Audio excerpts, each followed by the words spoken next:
Il y a près d'un siècle, Henry Ford a fait la remarque suivante. C'est déjà bien que les gens de la nation ne comprennent pas notre système bancaire et monétaire, car s'ils le comprenaient, je crois qu'il y aurait une révolution avant demain matin. Bien que des décennies se soient écoulées depuis que Ford a fait cette déclaration, ces mots résonnent encore aussi fortement aujourd'hui qu'ils le faisaient dans les années 1930. Toutefois, cela ne signifie pas que les banques sont intrinsèquement mauvaises. Les banques offrent des services essentiels, en protégeant notre argent et en le rendant accessible. Après tout, très peu de gens préfèrent cacher leur argent sous un matelas ou l'enterrer dans leur jardin. Cela dit, les banques ont aussi pour mission de gagner de l'argent, souvent d'une manière que la plupart des gens ne remarquent pas. Parce que les activités bancaires et financières peuvent être complexes, une grande partie de ce qu'elles font reste cachée au public.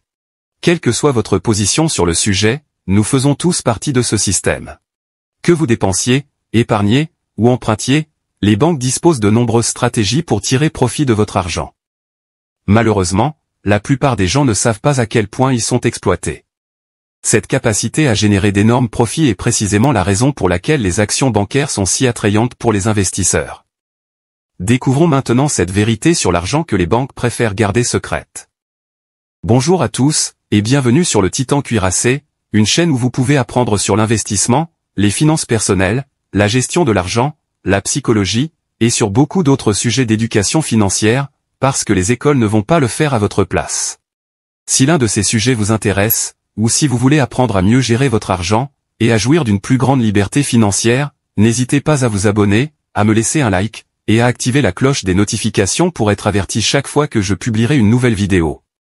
Sans plus tarder, plongeons dans le vif du sujet. Numéro 1. Les banques profitent de vos transactions par carte. Chaque fois que vous glissez votre carte de crédit ou de débit pour effectuer un achat, les banques gagnent une part par le biais des frais de traitement.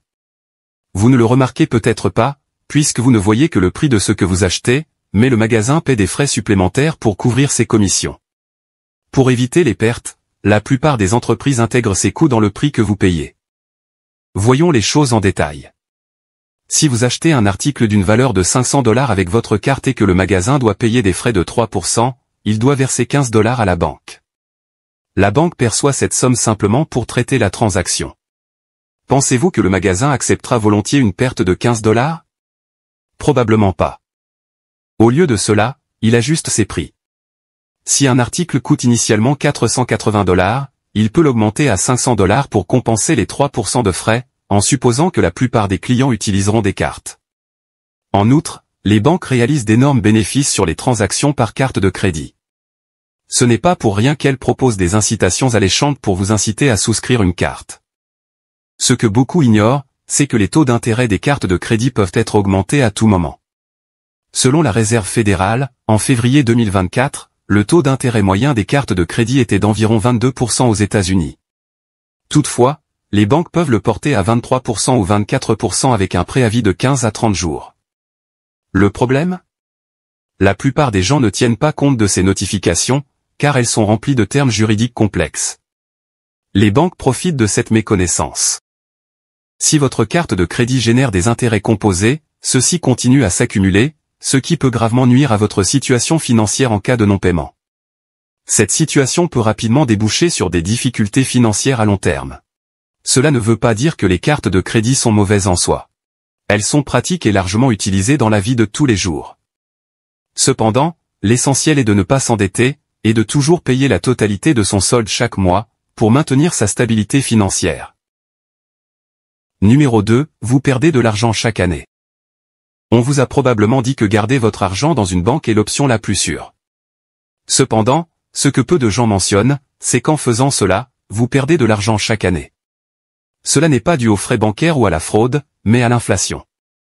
L'inflation est l'augmentation progressive du coût des biens et des services au fil du temps. En gros, un produit que vous pouvez acheter pour $50 aujourd'hui coûtera plus cher dans un an, et encore plus dans 10 ans. Si vous pensez que votre épargne augmente grâce aux intérêts, la réalité est tout autre. La plupart des comptes bancaires ne suivent pas le rythme de l'inflation. Aux États-Unis, l'inflation s'élève en moyenne à 3% par an.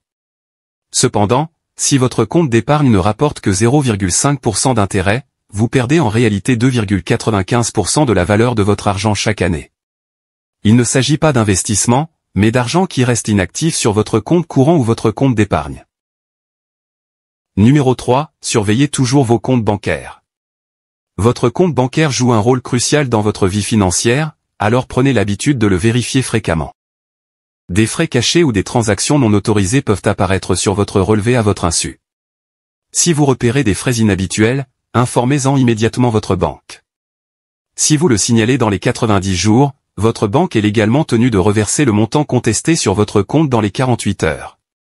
Même si les banques ne communiquent pas ouvertement cette information, et peuvent même essayer de retarder le processus, vous êtes légalement protégé.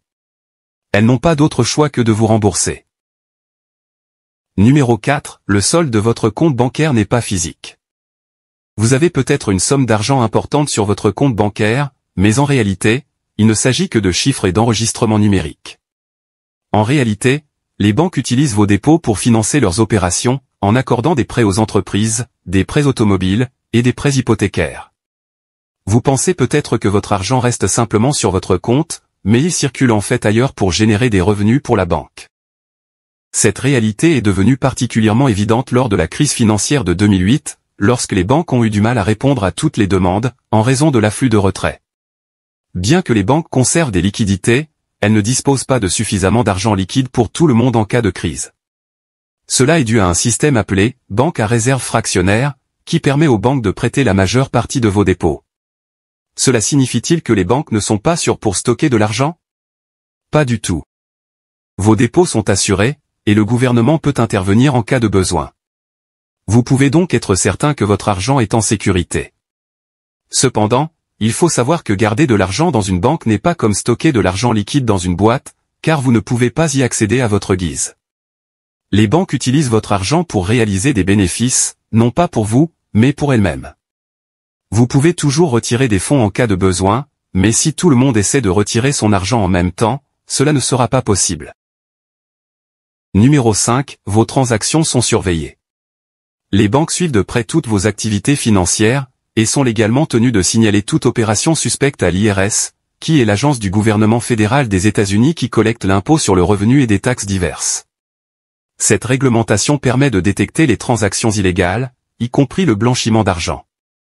Toutes les transactions supérieures à 10 000 $, qu'il s'agisse de dépôt ou de retrait, sont automatiquement signalées et déclarées. Si votre compte fait l'objet d'un contrôle, l'IRS examinera minutieusement ces transactions, et demandera des explications. Il vérifiera si les impôts ont été correctement payés sur les fonds, et confirmera que tout a été fait légalement. Gardez donc toujours à l'esprit que vos mouvements financiers sont surveillés. Comprendre cela peut vous aider à rester en conformité, et à éviter des problèmes juridiques inutiles. Numéro 6. Les frais de découvert peuvent s'accumuler rapidement. La protection contre les découverts peut sembler utile, mais elle peut aussi s'avérer très coûteuse si vous dépensez fréquemment au-delà de votre solde. Les banques facturent des frais élevés à chaque fois que vous êtes à découvert, parfois jusqu'à 35 $ ou plus par transaction. Ces frais peuvent s'accumuler rapidement, surtout si vous n'êtes pas au courant des transactions en cours, ou de votre solde actuel. Pour éviter les frais inutiles, pensez à vous soustraire à la protection contre les découverts, ou à surveiller de près votre compte, pour vous assurer que vous avez suffisamment de fonds disponibles. Numéro 7. Méfiez-vous des frais de compte cachés. Les banques facturent souvent divers frais pour des services de routine, notamment les retraits d'argent, les relevés papier, et la tenue de compte. Bien que ces frais puissent sembler mineurs, ils peuvent progressivement réduire votre épargne. Pour éviter les frais supplémentaires, examinez attentivement les conditions de votre compte et choisissez, dans la mesure du possible, des options sans frais. En outre, envisagez de passer à une banque ou à une coopérative de crédit dont les frais sont plus transparents, et les coûts bancaires moins élevés. Voilà pour la vidéo d'aujourd'hui. J'espère que vous l'avez appréciée et qu'elle vous a apporté quelque chose. Si c'est le cas, n'hésitez pas à vous abonner, à me laisser un like, et à activer la cloche des notifications pour être averti chaque fois que je publierai une nouvelle vidéo, car j'en ai beaucoup d'autres de ce genre à venir prochainement, ainsi que des résumés de livres, et d'autres choses amusantes. Merci d'avoir regardé, et passez une bonne journée.